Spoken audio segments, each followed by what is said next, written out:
Welcome back to my channel friends. ಎಲ್ಲರೂ ಹೇಗಿದ್ದೀರಾ? ನೋಡಿ, ಬಿಸಿ ಬಿಸಿಯಾದ ಕುಷ್ಕ ರೆಡಿಯಾಗಿದೆ. ಇದನ್ನು ಈಸಿಯಾಗಿ ಟೇಸ್ಟಿಯಾಗಿ ಮಾಡೋದು ಹೇಗೆ ಅಂತ ನಾನು ನಿಮ್ಮ ಜೊತೆ ಶೇರ್ ಮಾಡ್ಕೊತಾ ಇದ್ದೀನಿ. ನೋಡಿ, ಇಲ್ಲಿ ಒಂದು ಕುಕ್ಕರ್ನಲ್ಲಿ ನಾನು ಎಣ್ಣೆನ ಬಿಟ್ಟಿಟ್ಕೊಂಡಿದ್ದೀನಿ. ಇವಾಗ ಅದಕ್ಕೆ ಪಲಾವ್ ಎಲೆ ಹಾಗೆ ಚಕ್ಕೆ, ಲವಂಗ, ಕಸೂರಿ ಮೇಥಿ ಎಲ್ಲ ಹಾಕೋತಾ ಇದ್ದೀನಿ. ಸೊ ನೀವು ಒಗ್ಗರಣೆಗೆ ಬೇಕು ಅಂದರೆ ಇನ್ನು ಏಲಕ್ಕಿ ಹಾಗೆಯೇ ಮರಾಠಿ ಮೊಗ್ಗು, ಸೋಂಪು ಎಲ್ಲ ಸೇರಿಸ್ಕೋಬೋದು. ಸೊ ತುಂಬ ಚೆನ್ನಾಗಿರುತ್ತೆ. ಇದು ತುಂಬ ಅಂದರೆ ತುಂಬ ಈಸಿಯಾಗಿ ಮಾಡುವಂಥ ರೆಸಿಪಿ. ಕುಷ್ಕ ನಿಜವಾಗ್ಲೂ ಮನೆಯಲ್ಲಿ ಮಾಡಿದ್ದು ಅಂದರೆ ನಂಬಕ್ಕೆ ಆಗಲ್ಲ, ಅಷ್ಟು ಟೇಸ್ಟಿಯಾಗಿರುತ್ತೆ. ಸೊ ಇದಕ್ಕೆ ನಾನು ಹಾಗೆಯೇ ಜಸ್ಟ್ ಫ್ಲೇವರ್ಗೆ ಅಂತ ಒಂದು 4 ಹಸಿಮೆಣಸಿನ್ಕಾಯಿನ ಹಾಕ್ಕೊಂಡಿದ್ದೀನಿ. ಸೊ ಹಾಗೆಯೇ ಈರುಳ್ಳಿನ ಕಟ್ ಮಾಡಿಬಿಟ್ಟು ಹಾಕೋತಾ ಇದ್ದೀನಿ. ಸೊ ಹಸಿಮೆಣಸಿನ್ಕಾಯಿ ಕಟ್ಟೇನು ಮಾಡೋದು ಬೇಕಾಗಿಲ್ಲ. ನಾನಿಲ್ಲಿ ಖಾರದ ಪುಡಿನ ಜಾಸ್ತಿ ಯೂಸ್ ಮಾಡೋದ್ರಿಂದ ಮೆಣಸಿನ್ಕಾಯಿ ಕ್ವಾಂಟಿಟಿ ಕಡಿಮೆ ಮಾಡ್ಕೊಂಡಿದ್ದೀನಿ. ಸೊ ಇಲ್ಲಿ ಒಂದು ದಪ್ಪದಾದಂಥ ಈರುಳ್ಳಿನ ಹಚ್ಚಿಟ್ಕೊಂಡಿದ್ದೆ. ಸೊ ಇವಾಗ ಅದನ್ನು ಸೇರಿಸ್ಕೊಂಡು ಮಿಕ್ಸ್ ಮಾಡ್ಕೊತಾ ಇದ್ದೀನಿ. ನಾವು ಕುಷ್ಕಾಗೆ ಫ್ರೆಂಡ್ಸ್ ಇಲ್ಲಿ ಒಂದು ಸೀಕ್ರೆಟ್ ಏನಪ್ಪ ಅಂತ ಹೇಳಿದ್ರೆ, ಈರುಳ್ಳಿನ ಕಂಪ್ಲೀಟ್ ಗೋಲ್ಡನ್ ಕಲರ್ ಬರೋವರೆಗೂ ಕೂಡ ಅದನ್ನು ನಾವು ರೋಸ್ಟ್ ಮಾಡ್ಕೊಬೇಕು. ನೋಡಿ, ಈ ಸ್ಟೇಜು ಕೂಡ ಸಾಕಾಗಲ್ಲ, ಇನ್ನೂ ಸ್ವಲ್ಪ ಗೋಲ್ಡನ್ ಕಲರ್ ಬರಬೇಕಾಗುತ್ತೆ. ಸೊ ಇವಾಗ ಇದನ್ನೊಂದು 5 ನಿಮಿಷ ಬಿಟ್ಟರೆ ತಳ ದಪ್ಪ ಇರೋವಂಥ ಒಂದು ಪಾತ್ರೆನ ತಗೊಳ್ಳಿ. ನೋಡಿ, ಈ ರೀತಿಯಾಗಿ ಈರುಳ್ಳಿ ನಮಗೆ ಫೈನಲಾಗಿ ಆಗಬೇಕು, ಫುಲ್ಲು ಡ್ರೈ ಆಗೋಗ್ಬಿಡ್ಬೇಕು, ಗೋಲ್ಡನ್ ಕಲರ್ ಆಗಬೇಕು ಇದು.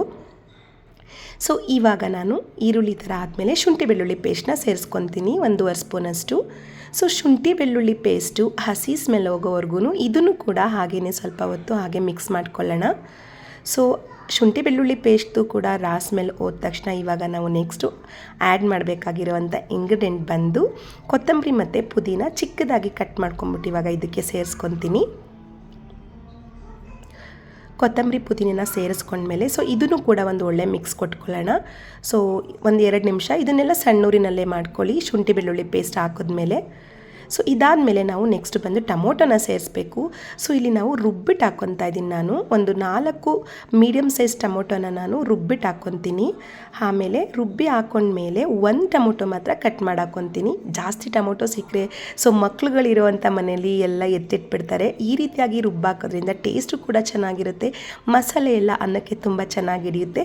ಜಸ್ಟ್ ಅಲ್ಲೊಂದು ಇಲ್ಲೊಂದು ಅಂತ ಇರಲಿ ಅಂತ ಸಿಂಗಲ್ ಟೊಮೊಟೊ ಮಾತ್ರ ಕೊಯ್ದುಬಿಟ್ಟು ಈ ಥರ ಹಾಕ್ತಾಯಿದ್ದೀನಿ ನಾನು. ಸೊ ಇವಾಗ ಇದಕ್ಕೆ ಹರಳುಪ್ಪನ್ನ ಸೇರಿಸ್ತಾ ಇದ್ದೀನಿ. ಸೊ ಹರಳುಪ್ಪನ್ನ ಸೇರಿಸ್ಬಿಟ್ಟು ಟೊಮೊಟೊ ನಮಗೆ ಕಂಪ್ಲೀಟಾಗಿ ಸಾಫ್ಟ್ ಆಗೋವರೆಗೂ ಇದನ್ನು ಫ್ರೈ ಮಾಡ್ಕೊಳ್ಳೋಣ, ಒಂದು ಮೀಡಿಯಮ್ ಉರಿನ ಇಟ್ಕೊಂಡು. ಸೊ ಟೊಮೊಟೊ ಎಲ್ಲ ಇವಾಗ ಕಂಪ್ಲೀಟಾಗಿ ಸಾಫ್ಟ್ ಆದಮೇಲೆ ನಾವು ಮಸಾಲೆ ಐಟಮ್ಸ್ ಎಲ್ಲ ಏನೇನಿದೆ ಅದನ್ನೆಲ್ಲ ಆ್ಯಡ್ ಮಾಡ್ಕೋಬೇಕಾಗುತ್ತೆ. ನೋಡಿ, ಇದನ್ನೊಂದು 2 ನಿಮಿಷ ಹಾಗೆ ಬಿಟ್ಬಿಡೋಣ. ಇವಾಗ ಅದೆಲ್ಲ ಸಾಫ್ಟ್ ಆದಮೇಲೆ ನಾನು ಇಲ್ಲಿ ಅರಿಶಿನ ಪುಡಿನ ಸೇರಿಸ್ಕೊತಾ ಇದ್ದೀನಿ. ಅರಿಶಿನ ಪುಡಿ ಆದಮೇಲೆ ನಾವು ರುಚಿಗೆ ಖಾರಕ್ಕೆ ನಮಗೆ ಎಷ್ಟು ಬೇಕು ಅಷ್ಟು ಧನಿಯಾ ಪುಡಿ ಮತ್ತು ಖಾರದ ಪುಡಿನ ಸೇರಿಸ್ಕೊತೀನಿ.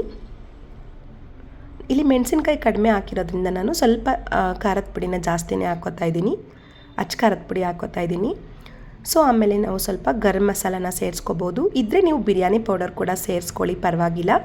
ಸೊ ಗರಂ ಮಸಾಲ ಬಿರಿಯಾನಿ ಪೌಡರ್ ಬಂದು ಇಲ್ಲಿ ಆಪ್ಷನಲ್ ಫ್ರೆಂಡ್ಸ್, ಇದ್ದರೆ ಚೆನ್ನಾಗಿರುತ್ತೆ, ಆ್ಯಡ್ ಮಾಡ್ಕೊಳ್ಳಿ. ನಾನಿಲ್ಲಿ ಗರಂ ಮಸಾಲ ಹಾಗೂ ಸ್ವಲ್ಪ ಬಿರಿಯಾನಿ ಪೌಡರ್ ಕೂಡ ಆ್ಯಡ್ ಮಾಡಿಕೊಂಡು ಎಕ್ಸ್ಟ್ರಾ ಫ್ಲೇವರ್ ಕೊಡಲಿ ಅಂತ. ಸೊ ಇವಾಗ ಅದನ್ನು ಕೊಟ್ಟಮೇಲೆ ಒಂದು ಒಳ್ಳೆ ಮಿಕ್ಸ್ ಕೊಟ್ಟೆ. ನೋಡಿ, ಈ ರೀತಿಯಾಗಿದೆ. ಇವಾಗ ಮೊಸರು ಸೇರಿಸ್ಕೊಳ್ಳೋಣ. ಸೊ ಮೊಸರು ಸೇರಿಸ್ಕೊಂಡ್ರೆ ಅನ್ನ ಉದುರುದ್ರಾಗಿ ಸಾಫ್ಟಾಗಿ ಸಿಗುತ್ತೆ ಅಂತ ಸೊ ಸ್ವಲ್ಪ ಮೊಸರು ಕೂಡ ಆ್ಯಡ್ ಮಾಡ್ಕೊಂಡಿದ್ದೀನಿ. ಮೊಸರು ಹಾಕೋದ್ಮೇಲೆ ಇದನ್ನು ಒಂದು ರೀತಿ ಈ ಥರ ಮಿಕ್ಸ್ ಕೊಟ್ಬಿಟ್ಟು ಫುಲ್ಲು ಸಿಮ್ಮಲ್ಲಿ ಇಟ್ಬಿಡ್ತೀನಿ. ಇವಾಗ ನೋಡಿ, ಸಿಮ್ಮಲ್ಲಿ ಇಟ್ಮೇಲೆ ಒಂದು 2 ನಿಮಿಷಕ್ಕೆ ಫುಲ್ಲು ಎಣ್ಣೆ ಎಲ್ಲ ಮೇಲ್ಗಡೆ ಬಿಟ್ಬಿಟ್ಟಿದೆ. ಸೊ ನಾನು ಈ ಲೋಟದಲ್ಲಿ ಇವಾಗ 1.5 ಲೋಟ ಅಷ್ಟು ಅಕ್ಕಿ ಹಾಕ್ತಾಯಿದ್ದೀನಿ. ಸೊ ಹಾಗಾಗಿ ನಾನು 3 ಗ್ಲಾಸ್ ನೀರನ್ನ ಸೇರಿಸ್ಕೊತಾ ಇದ್ದೀನಿ.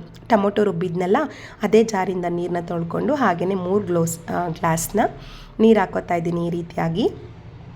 ಸೊ ನೀರು ಹಾಕ್ಕೊಂಡ್ಮೇಲೆ ನಾನು ನೀರು ಹಾಕುವಾಗ ನಾನು ಅಕ್ಕಿನ ನೆನೆದಕ್ಕೆ ಇಟ್ಕೊಂಡಿದ್ದೆ.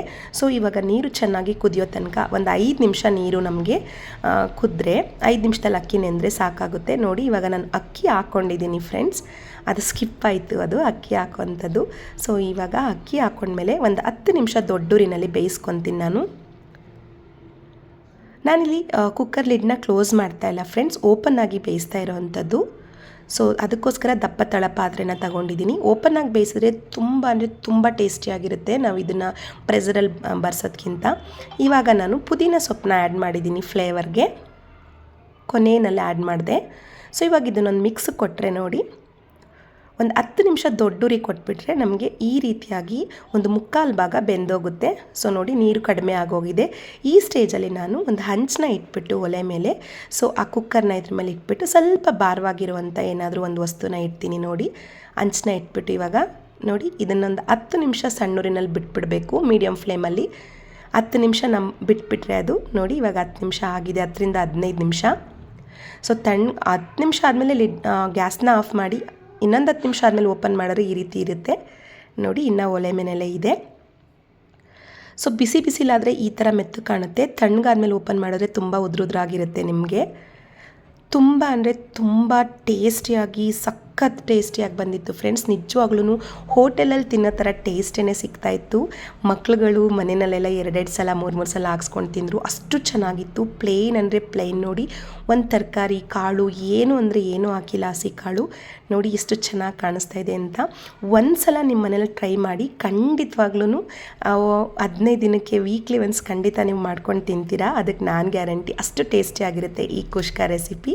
ನಿಮ್ಗೆ ಇಷ್ಟ ಆಗಿದೆ ಲೈಕ್ ಕೊಡಿ, ಶೇರ್ ಮಾಡಿ, ಹಾಗೆ ಸಬ್ಸ್ಕ್ರೈಬ್ ಮಾಡೋದನ್ನ ಮರಿಬೇಡಿ. Thank you for watching.